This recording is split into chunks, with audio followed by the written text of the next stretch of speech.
नमस्कार, हर खबर हरियाणा देख रहे हैं आप। मैं हूं आपके साथ सपना दीपक मदेशिया। बुलेटिन का आगाज करेंगे।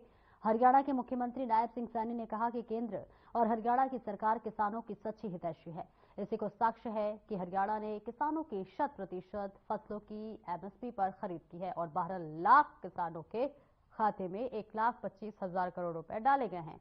और इसके अतिरिक्त फसल खरीद के बाद देरी से पेमेंट होने पर 78 करोड़ रुपए ब्याज के तौर पर किसानों को लिए हैं। और इसी के साथ राज्य पंजाब में पहले कांग्रेस सरकार और अब मौजूदा आम आदमी पार्टी की सरकार किसानों की सूद नहीं ले रही है और किसानों की फसलों को एमएसपी पर नहीं खरीदा जा रहा है, जिस वजह से किसान आंदोलनरत है। मुख्यमंत्री ने पंजाब सरकार को सलाह दी है कि वे विधानसभा में बिल लाकर किसानों की 100% फसलों की एमएसपी पर खरीदने का काम करे। उन्होंने कहा कि पंजाब में भाजपा सरकार आने पर किसानों की 100% फसलों की एमएसपी पर खरीद की जाएगी।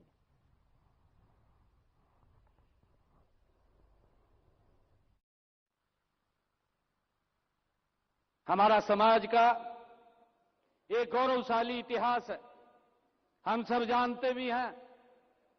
बीबी शरणदीप कौर जी, भाइयों, कौन नहीं जानता? उस कुर्बानी को कौन नहीं जानता? वो जो कुर्बानी दी है वो आपके समाज से ही है। उन मुगल आक्रांताओं को भाइयों हार नहीं मानी और बीबी शरणदीप कौर जी अपना काम पूर्ण करके उन्होंने उसको भी बंदी बना करके उसको भी भाइयों मौत के घाट उतारने का काम किया। परंतु एक कदम भी वो आपके समाज की ऐसी बेटी है, एक कदम भी पीछे नहीं हटाया और उन मुगल आक्रांताओं को जवाब देने का काम वो बीबी शरणदीप कौर ने किया है।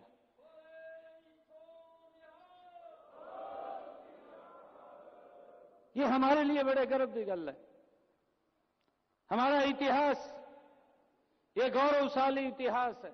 और भाइयों, मैं आपको बताना चाहता हूं कि हमने वो फैसले भी लिए हैं। 12 मार्च को जब मैंने कहा, मैंने सबसे पहले फैसला लिया हरियाणा के अंदर। मैंने अपने कुरुक्षेत्र के अंदर बड़ा कार्यक्रम किया। मैंने कहा कि मैं लोगों के बीच में जाकर के बात करूंगा। मैंने अधिकारियों को स्पष्ट बोल दिया और मेरा एजेंडा ये है, मैंने इस एजेंडे के ऊपर चलना है और इसको लागू करना है, इसको धरातल पर उतारना है। और हर रोज मैंने एक ना एक बड़ा कोई काम करना है। आप मखा तैयारी करिए। अधिकारियों ने तैयारी करी। भाइयों, हम हरियाणा के अंदर अपने किसान की 14 फसलें एमएसपी पर खरीदते थे। मैंने ये निर्णय किया कि हम हरियाणा के अंदर किसान की 100% फसल एमएसपी पर खरीदने का काम करेंगे। ये हमने निर्णय किया और उस निर्णय को लागू किया। मेरे पास कुछ लोग पत्रकार आए, पत्रकार आएगा मन्नू कहने लगे, कहा गारंटी नहीं कहा आपने दी। मैंने पत्रकारों को कहा, मखा नायब सिंह सैनी है, विधानसभा में खड़े होकर के बोल दिया कि हम किसान की 100% फसल एमएसपी पर खरीदेंगे। ये मेरी गारंटी है। किसी भी किसान की फसल ऐसा नहीं है कि हम उसकी एमएसपी पर ना खरीदें। जब मैंने विधानसभा के अंदर खड़े होकर के बोल दिया तो ये हमारी गारंटी है, ये नरेंद्र मोदी की गारंटी है कि हम किसान की 100% फसल एमएसपी पर खरीदेंगे। और खरीद रहे हैं, हम खरीद रहे हैं। भाइयों, हमने ये भी कहा, कई योजनाएं आप तक नहीं पहुंचती शायद।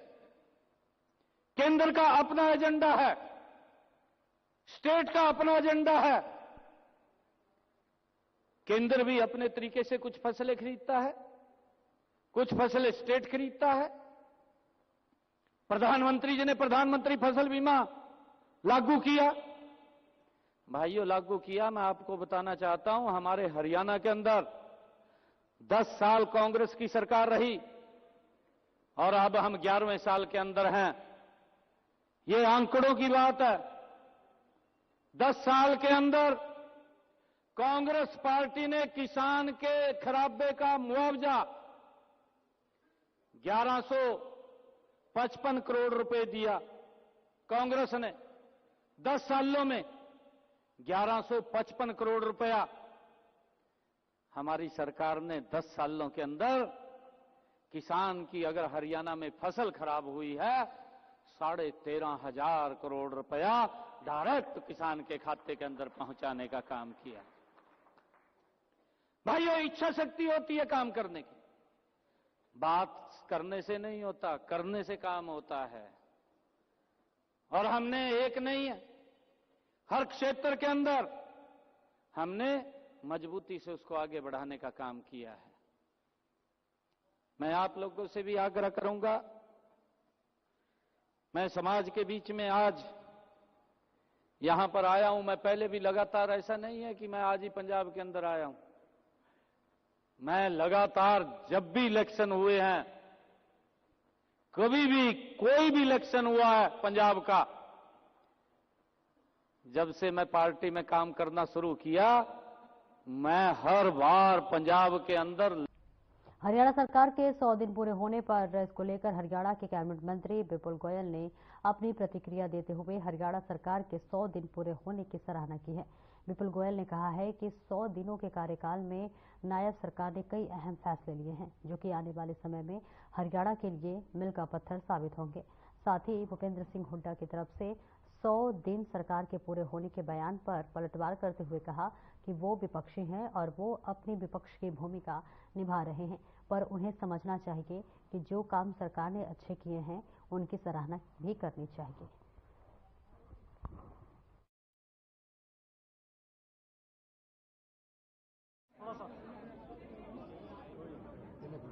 सरकार के 100 दिन पूरे हुए हैं और सरकार ने संकल्प पत्र के अंदर लोगों से जो वादे किए थे, अनेकों वादों को पूरा करने का काम किया है।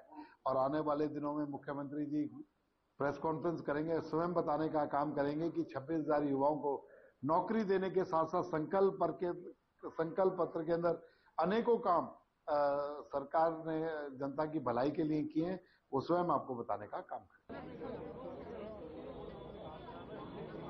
मलिक आगे सटी भाई थोड़ा सा आ जाओ। उनसे बोल के जाता हूँ, बोलते आगे करो, तुम कहते कुछ दिवा दो, खोदने का काम हमारा नहीं है।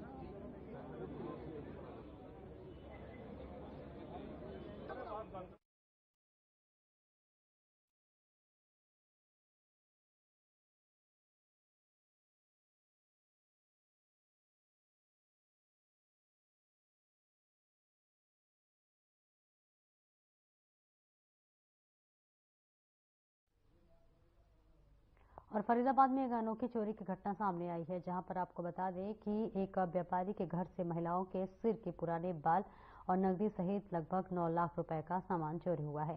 शिकायतकर्ता रंजीत मंडल, जो कि पुराने बाल खरीदने और बेचने का कार्य करता है, उन्होंने बताया कि ये घटना महज 14-15 तारीख की रात के करीब 2:30 बजे से 3 बजे के बीच की हुई है और चोर उनके घर में सीढ़ियों के रास्ते घुसे और एक कमरे को जो है ताला तोड़कर वहां से करीब 150 किली महिलाओं के सिर के बाल, जिसकी कीमत करीब 7 लाख रुपए बताई जा रही है, उनको चुरा ले गए। फिलहाल सीसीटीवी फुटेज के आधार पर चोरी की पहचान करने की कोशिश की जा रही है।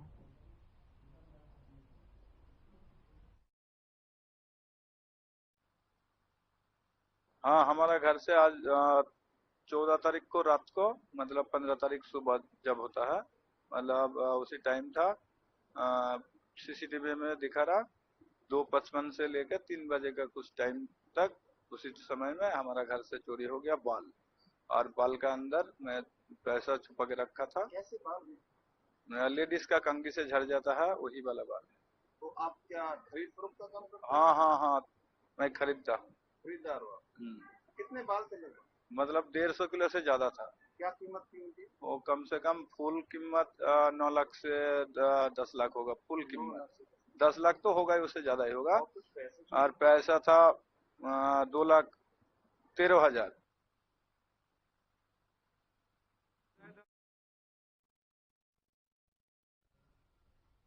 खबर सिरसा के रानाबाद से है, जहां पर कर्मशाला गांव में अवैध रूप से जो है जिप्सम का काला कारोबार धड़ल्ले से किया जा रहा है। आपको बताते चले कि जिप्सम माफियाओं की तरफ से ट्रोलों में भरकर राजस्थान की भारी मात्रा में अवैध जिप्सम कर्मशाला गांव में लाया जाता है और रोजाना हजारों टन जिप्सम का परिवहन जिप्सम माफियाओं की तरफ से अवैध रूप से जो है कर्मशाला गांव में किया जाता है और अवैध रूप से जिप्सम के भंडारण में कर्मशाला गांव के रहवासियों को जीवन भी मुश्किल हो गया है, जिस वजह से हर समय धूल और धुएं के गुब्बार उठने रहते हैं, जिससे कि चलने वाले लोगों का सांस लेना भी मुश्किल हो रहा है।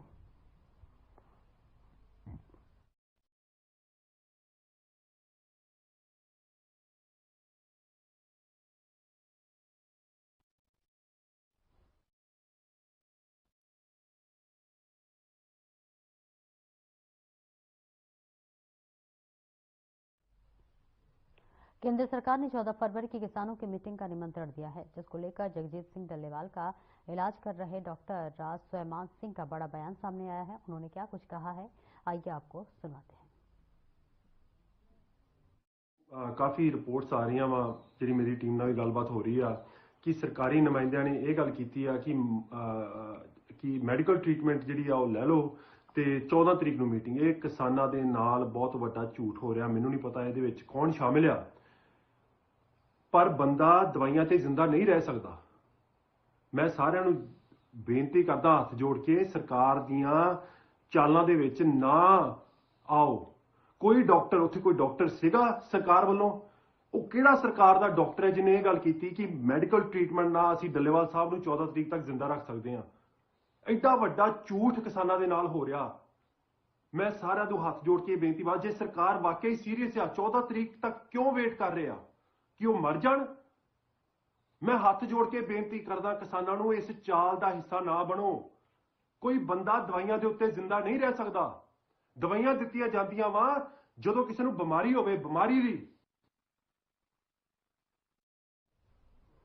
खबर बाडा से है, जहां पर हरियाणा भूतपूर्व सैनिक लोग जिला दादरी की मीटिंग खंड के किसान भवन में आयोजित की गई। कप्तान दलिचंद मेसला की अध्यक्षता में बड़ला, गदमा, दादरी, लेहारू क्षेत्र के भूतपूर्व सैनिक बड़ी संख्या में शामिल हुए।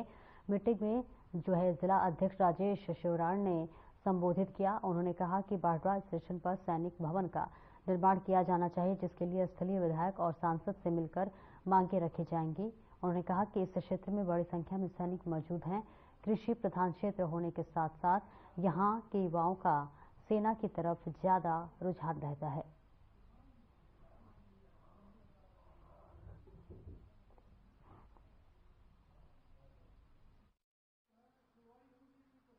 आज की मीटिंग का उद्देश्य सभी बाडरा हल्के के लोहारू, दादरी, झोझू, कादमा के भूतपूर्व सैनिकों को यहाँ 26 जनवरी ध्वजारोहण के लिए निमंत्रण देने के बारे में है।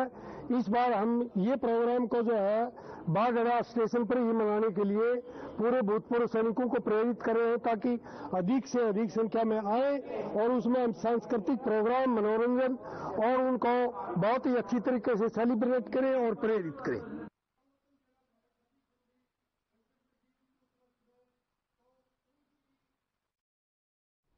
चंडीगढ़ में किसानों की केंद्र सरकार के अधिकारियों के साथ बैठक हुई, जहां किसानों ने बड़ा ऐलान किया है। किसानों ने कहा है कि चंडीगढ़ सेक्टर 26 स्थित महात्मा गांधी इंस्टीट्यूट में कैद के मंत्रियों, केंद्र के मंत्रियों और किसानों के बीच दोबारा बैठक होगी और ये बैठक 14 फरवरी की होगी।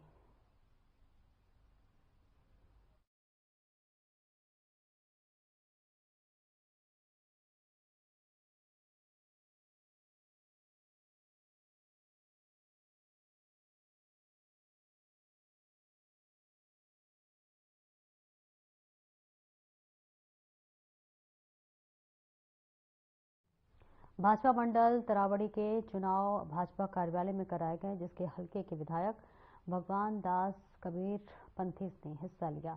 बैठक में भाजपा मंडल ने जुड़े सभी कार्यकर्ताओं ने अलावा पहली कला कार्यकारियों से जुड़े सभी सदस्य मौजूद रहे। विधायक भगवान दास कबीर पंथी ने भाजपा के तारावड़ी मंडल अध्यक्ष को लेकर समर्थकों के साथ चर्चा की और इसके बाद बैठक में मौजूद कार्यकारिणी से जुड़े अधिकारी सदस्यों ने शिवम बंसल के नाम का प्रस्ताव भाजपा मंडल अध्यक्ष पद के लिए विधायक कबीर पंथी के सामने रखा। सर्वसम्मति से शिवम बंसल को भाजपा मंडल का तरावड़ी अवैध चुना गया। विधायक गुरु भानुदास कबीर पंथी समेत सभी सदस्यों ने फूलमालाओं में नए अध्यक्ष शिवम बंसल को स्वागत किया। भाजपा मंडल ताराचड़ी की अध्यक्षा बनने के बाद शिवम बंसल ने विधानसभा गोपाल चंद और इसी के साथ साथ तमाम लोग बताए। उन्होंने कहा कि जिम्मेदारी नहीं दी गई है और वे उस पर खड़े उतरेंगे।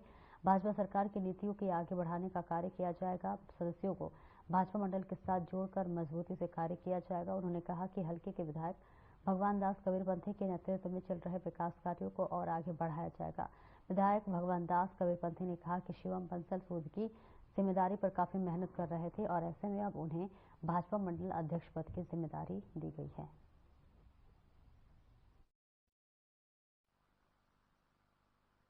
माननीय विधायक भगवान दास कबीरपंथी जी के नेतृत्व में मेरे को भारतीय जनता पार्टी का मंडल का अध्यक्ष बनाया गया है। सभी की सर्वसहमति से अध्यक्ष बनाया गया है और मैं ये जिम्मेवारी बखूबी निभाऊंगा और सभी कार्यकर्ताओं का दिल से धन्यवाद करता हूँ।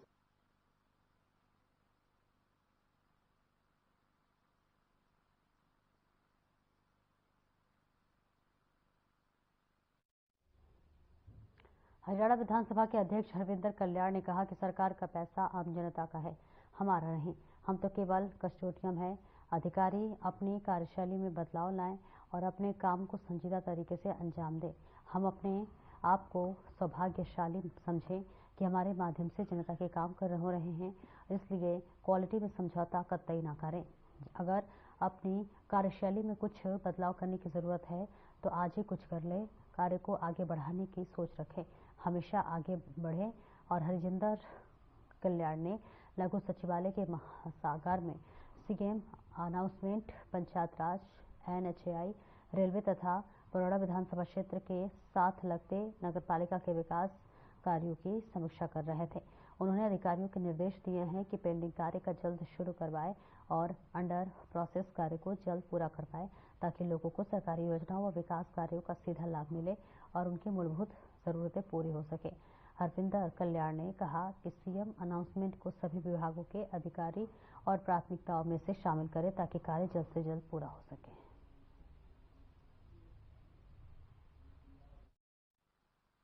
माननीय विभागों की अलग अलग जो काम फील्ड से आते हैं और उन कामों का रिव्यू था, उनके ऊपर चर्चा हुई और आगे का एक रोड मैप सभी कामों का। और किसी भी काम में अगर कोई अड़चन किसी भी प्रकार की है वो चर्चा हुई है या फिर कोई दो विभाग के आपस में कोऑर्डिनेशन के कारण से कई बार काम डिले होता है तो उनके ऊपर एक चर्चा करके सारे कामों को रिव्यू किया है।